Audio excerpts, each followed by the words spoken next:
What's up, everybody? Welcome to the Mike Dolce Show. Today, we have a great conversation discussing YouTube fan favorite, viral creator, and all-natural professional bodybuilder, Jeff Nippard. August 24th, 2022, Jeff put out a video called The Ugly Truth about getting shredded, science explained. And Jeff goes on to share his thoughts about getting shredded, but really the downside of getting shredded. And I wanted to discuss this with you here right now. So before we get going, consider checking the links below. We have amazing things that you definitely want to learn about, but let's get straight into the video. Everyone also click the link to Jeff's video here. The entire link is hosted below, and thank you, Jeff and the team, for allowing us a few moments of commentary to discuss points you made that we might disagree on. So I'm going to briefly run through just a few sound bites of what Jeff said. I'm going to offer a little commentary, but at the end of the video, I'm going to explain why Jeff is completely wrong. Everything he said, regardless of what science he showed, he's wrong. And I'm gonna do this in an actual friendly manner, a nice manner. I'm not a drama guy, but I do disagree. And let's get straight into this right now. So in this video, I'm going to lay out 3 harsh realities that come alongside being shredded, and then explain a better, more practical approach to getting and maintaining the physique you want. The first harsh reality is that when you get shredded, you will look your biggest and leanest under good lighting and when flexing or lifting, especially if you have a good camera. However, you'll most likely look your smallest and most depleted for the other 23 hours of the day. In this posing footage, I'm only 150. Now, time out right there. Let me just scroll back very briefly. So I want to offer a quick counterpoint to what Jeff had just said. Now, he says, with your shirt off, you look amazing, right? You look at your very best. I'll keep it like this. You look at your very best with your shirt off. With your shirt on, you look terrible. Well, this guy is wearing the wrong size shirt. This is false. When you are shredded, you look absolutely incredible, clothes on or clothes off. You just have to buy new clothes. You have to buy new clothes. Now, in this video, take a look. This guy is wearing a shirt that might have fit him when he was 20 pounds heavier. So he looks frumpy. The shirt is actually pulled forward to look frumpy. His shoulders are rounded. He's standing in a very unflattering position. He looks frumpy in this photo because he's frumpy. If he had a nice, tight shirt that was aesthetically pleasing, shorter sleeves that were fit closer to his bicep, they showed the roundness of his shoulders, that nice V-taper, he would look absolutely incredible. So, Jeff, issue number 1, buddy, wrong. You look amazing. And look at male models. Male models look incredible in clothes, in suits. They are pretty shredded dudes. I train quite a few of the higher tier ones. They look awesome in clothes or in their beach wear. Now, let's jump in out of respect to Jeff and the team. I don't want to just go verbatim here. Now, let's move forward into another topic, which is very important that he discusses. Let me bring this forward for you. There we go. The second harsh reality is that you may look like you're in your best shape ever, but still not be any happier with the way you look. That's because body dysmorphia is exacerbated at very low body fats. In almost everyone I've ever coached, confidence and body image improve as they get leaner, but only up to a point. Most often, once they get past the so-called beach lean stage and start pushing into shredded territory, a switch flips in their brain and they can no longer see their physique objectively. They start noticing every little bit of fat on their body and get very critical about how they look. And it's only Well, let me stop Jeff right there and explain a little further. I don't disagree with what he's saying. Body dysmorphia is real. And oftentimes men suffer from body dysmorphia in that we always feel small. Not we always feel fat. Men typically always feel small. We small. Feel small. I got to get bigger. I got to get bigger arms. I got to get bigger chest, bigger shoulders, bigger legs, bigger back, bigger. We always feel small. we feel inferior, insignificant. And that is what drives us to go to the gym and progressively overload our nervous system, muscular system, so we can adapt by building new, healthy, functional muscle tissue. Well, the same is true when we then switch our goals to diet down. We want to get leaner and leaner and leaner. The problem here is not as much body dysmorphia. The problem here is we have not accurately set our goals. So going into any shredded campaign, all of my clients and we discuss what the goal is. And I say, give me a lookbook. Show me a few physiques that you want to look like, you aspire to look like. Maybe it's a Jason Statham. Maybe it's a Zac Efron. Maybe it's Dwayne "The Rock" Johnson. Somebody who's aspirational and possibly attainable based upon your genetics and your willingness to train, diet, and live a lifestyle conducive to those goals over anywhere between, let's say, 3 and 26 weeks. Who knows how long we're going to be doing this for? So I don't disagree with Jeff here, but I do say this is simply a matter of not managing your goals and expectations, where Jeff goes on to talk about his personal view on his own physique as he kept dieting and dieting and dieting, and he felt like he was fat, although he says he was at 5% body fat, give or take. He was stage lean and he looked great on stage, but he said in his mind he was still fat.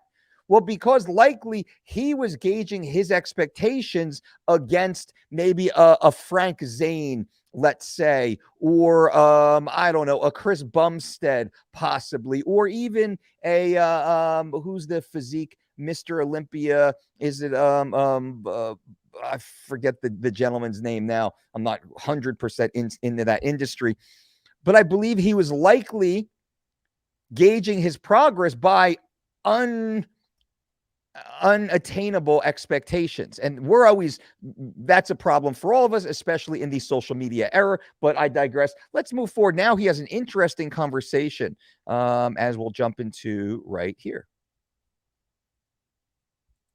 And then the third harsh reality is that being shredded comes with unhealthy side effects, even as a natural. This 2013 case study followed a natural male bodybuilder through 26 weeks, so just about 6 months of dieting. And in that time frame, he lost 30 pounds total and went from 14.8% body fat all the way down to 4.5% body fat, measured by DEXA. And this is what he looked like on stage at the end of the diet, where you can see visible glute striations, no low back fat, feathered delts, and so on. And while he placed well at the show, his hormones took a huge hit. His testosterone levels dropped to a quarter of what they were at baseline. So he went from a very high 922 nanograms per deciliter, about as high as you tend to see in a natural lifter, all the way down to a clinically low level of 227 nanograms per deciliter.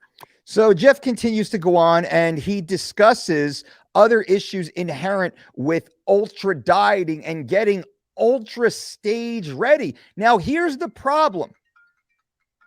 Sorry, guys and gals. Here's the problem. Jeff is talking about getting stage ready. Now, who here is getting stage ready? Are you getting stage ready? Am I getting stage ready? None of us. We're not getting stage ready.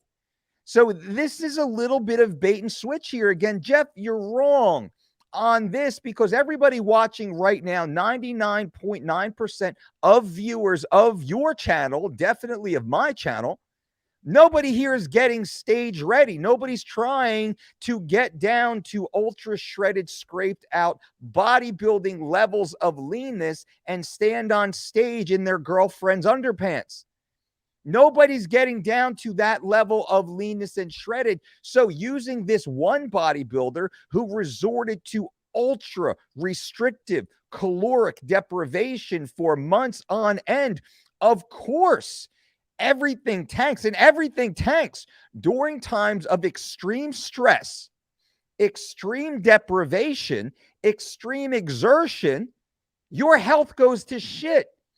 No different than in this bodybuilder scenario. If you think about maybe your dad who worked himself at the plant 12 hours a day, 6 days a week, and died of a heart attack at 52 years old. His body was fucked also from the extreme lifestyle he was living. That's what our hormones do. That's what our body does. So to use this example, I feel is a little disingenuous. It's not exactly untrue, but it is a little disingenuous, in my opinion, to push this as, hey, dieting will get you into this type of negative health issue. Now, I'm going to cite one more issue here from Jeff's video, and then I'm going to give this secret. And I say it's a secret, but it's not really a secret. It should be obvious, and I'm going to try and make it obvious for you and for everyone. So let me show this right now.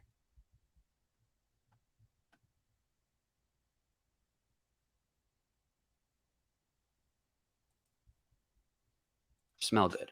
Here's an example.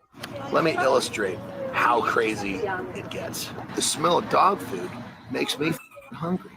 And worse than that, the smell of his crap makes me hungry when I clean it up. Now, you may be wondering, does this mean every shredded influencer wants to eat dog poop? Maybe. It could be that they're secretly suffering just as much as the rest of us, but looking lean for their social media or for their business is simply worth the sacrifice for them. Could also be that they're on performance-enhancing drugs, which can make maintaining a lower body fat a little bit easier. However, even with pharmaceutical enhancement, most people will still suffer similar side effects as naturals, except for the testosterone stuff. Another perfectly plausible scenario is that they simply have lower body fat set points than me or All right, let me stop it there. And I want to go now to the point of John Anderson, who was that big bodybuilder, talking about the smell of dog food making him hungry, the smell of dog poop making him hungry. And this is the whole point. This is the premise that I'm saying, hey, Jeff, you're wrong on this. John Anderson, you're wrong on this. All the bodybuilders out there, most of the time, guys, you're wrong on this. Now, I will have to say I am the most successful weight management coach in the history of combat sports. You can look at my wall of fame, just a simple little snapshot. I have hundreds of photos from hundreds and hundreds of elite athletes I've worked with throughout the years, managing their body mass, managing their body weight, managing their health, managing their performance attributes. So I have a little bit of skin in the game, you could say. What the problem here that John Anderson alluded to, and Jeff is really inferring this entire time, these issues are due to extreme caloric reduction. And this is what we talk against. The Dolce diet avoids caloric reduction. We say all the time, reducing calories is the wrong way to lose fat. Reducing calories is the wrong way to recomposition your body. And let me explain further. This is where Jeff went wrong. This is where John Anderson went wrong. This is where everyone's starving right now and plummeting their testosterone goes wrong. What these individuals do, they say, hey, I want to lose weight. I want to get leaner. I've done a ton of content on this. My most recent podcast, click the link below, the Mike Dolce Show. I break this down over 60 minutes. I give a lot more detail than I can do in this quicker YouTube video. But let me distill it down and give you the cliff notes here. The goal of getting shredded is not losing weight. It's losing body fat percentage. Body fat percentage, and we can lose body fat in two ways. We can lose total pounds of body fat stored, or we can reduce the total percentage that body fat inhabits on our physique in total. So if I say, I'm going to help you gain 20 pounds of lean functional muscle tissue, you will not lose 1 single ounce of body fat, but your body fat percentage will dramatically go down. Or I say, I'm going to help you lose 20 pounds of total body weight, some of which will be muscle, some of which will be fat. Which would you prefer? Of course, you want to gain the muscle and lose the body fat percentage. You don't really care as much anymore about losing any pounds of body fat or ounces of body fat. You want to lose the percentage of body fat to present that look that you aspire to show and to feel the way that you believe you will feel when you have that desired body mass composition. So what we say here is, in order to move into a fat loss phase, the first step is to increase your total calories. This sounds crazy, but go with me for another minute.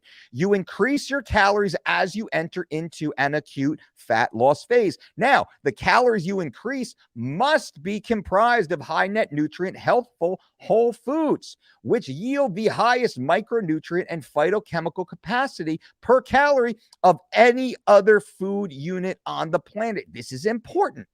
Because if you increase your calories through Pop-Tarts, ice cream, and sour babies, you are going to become extremely nutrient deficient, and you will see your hormones plummet, your energy plummet, your repair, recovery abilities plummet, your cognition plummet, your digestive health plummet. Everything in your life will plummet. But if you find high net nutrient, healthful whole foods, you increase those, thereby increasing the vital cofactors necessary for all optimal cellular activity. Well, now we can get in the gym and we can start pushing more weights for more reps with shorter rest periods, adding more volume and more intensity. Now we are replicating new, healthy, lean, functional muscle tissue because we have the caloric surplus to do so. But Dolce, I still need to lose body fat. We do, but first step of the equation is to lose fat. We must maintain our current level of muscle tissue, or let's build even more muscle tissue, which immediately drops body fat percentage. But now we do want to enter into a mild caloric deficit to further enhance lipolysis, which is the release of stored energy, which is body fat, right? We want to enhance that. So we can now create a calorie deficit after creating an ingestion surplus through caloric expenditure, not caloric reduction. That is the most important statement in this video, my friends. Once we increase our total calories, thereby guaranteeing we have an optimal level of micro and phytonutrition to power the cells of our body, because you and I are cellular organisms. At the end of the day, that's all that we are. We need to provide the right building materials for those cells to do their jobs, to facilitate the desired outcome we desire through the stimulation we provide in the gym and at home and everywhere else. If we don't have those vital micro and phytos, well, the cells can't do their job, and then the system starts to fail. Systemic shutdown, systemic failure, we will call it here. So now we're at a surplus. We're able to build lean, healthy, functional muscle tissue. We have the energy to push harder, to push longer, to improve intensity, thereby providing a greater stimuli on the muscle tissue, sending the signals to build even bigger, bigger, bigger, bigger, bigger. But we want to now exacerbate the fat loss phase. So we can resort to additional means of energy expenditure, and we can time this very specifically through the 5 different zones. Zone 1, 2, 3, 4, and 5 are 5 very specific styles of training. We hear about zone 1 cardio. Dr. Peter Attia and many others speak about zone 1, zone 2 cardio. Well, there's 5 specific zones we should be talking about, and inside those 5 zones are 5 very different but reciprocal energy systems we will be utilizing. To understand how to utilize these energy systems is key and crucial. Of course, me working with combat athletes, the hardest training athletes on the planet, the most athletically diverse athletes on the planet, it is my job and my specialty to understand all the energy substrates used with each modality, which we will say within those 5 zones. So now we can periodize the 5 different zones of training inside a caloric surplus to bring about the healthy maintenance but desired increase in lean, healthy, functional muscle tissue. Also the repair of damaged soft tissue, because I deal with combat athletes primarily. So we need to repair all the damage they're incurring twice a day, 4 hours a day, 6 days a week, because this is what these knuckleheads do. We need to repair, not just build muscle, but repair the damage that it takes, that they take in the gym, but also we need to keep scraping them out and leaning them out and shredding them out. And this is where the energy expenditure component comes in. So when John Anderson's talking about, man, the smell of dog shit makes me hungry. John, it's because you're eating way too few calories, my man. You should be eating double those calories, but you should very specifically be increasing 5 different zones of cardiovascular activity. And inside those 5 zones, zone 1, zone 2, you can do almost every day. Zone 3, zone 4, zone 5 offer much more of a synchronicity with regards to periodization based upon your skill set, the goals you're trying to accomplish. But inside of this, the totality of this, you can get super lean, super shredded, maintain your muscle, and perform at elite levels athletically. and not fall into any of these pitfalls that Jeff Nippard's talking about. And this, I'm not mad at Jeff. I like Jeff. I think he's a smart guy. He seems like a very genuine, kind guy, but he's only wearing panties. I say this as a joke. He's speaking from the perspective of a man who gets on stage in his girlfriend's panties. He is not approaching acute fat loss from the perspective of a Spartan warrior who can't run around weepy and wallowing and with no energy all day long. Look at this man right there. I don't know that Jeff was more shredded than that man right there, one of my athletes. On stage right here, he was probably, we didn't DEXA him, but he was definitely mid-single digit body fat percentage. His skin looked damn near translucent. You could see every striation. Massive vascularity everywhere. Not an ounce of body fat could be seen. You could not pinch an inch on this man. So we do that too, but he was able to fight for 15 minutes, 24 hours later on another continent in another time zone against an Olympic caliber athlete and get the victory. Well, that is energy substrate utilization under the umbrella of optimal body composition maintenance. That's what we do. That's what we should be discussing here. Any questions? This is such a broad topic. I do suggest you guys jump into my podcast, the Mike Dolce Show audio podcast on Spotify, Google, iTunes. I do like 60 minutes on it because this video is already too long for YouTube, and I feel like I haven't even said anything yet. So let me just distill this down. I gave you a good snapshot. Now you understand. Please leave any comments below this video. Any questions, I'm happy to answer those. Listen to the long form podcast, but also check the links. Get your blood work tested right now at MarekHealth.com. Extra virgin olive oil, the #1 source of extra virgin olive oil that we suggest is Casandrinos. You got to check them out. Learn more about that. Grass-fed, grass-finished beef, certified Piedmontese. And become a Dolce Diet certified nutrition coach. Work with myself, my team of registered dietitians and exercise physiologists, all working in-house here, working with you and for you, teaching you everything we know, a college-level mastery of nutrition and dietetics, plus the essential business building acumen that we use to have built a global platform here where we want to teach you how to do all of that, and then you can work alongside us. All of those links are below this video. Thank you guys once again for being here, and until next time.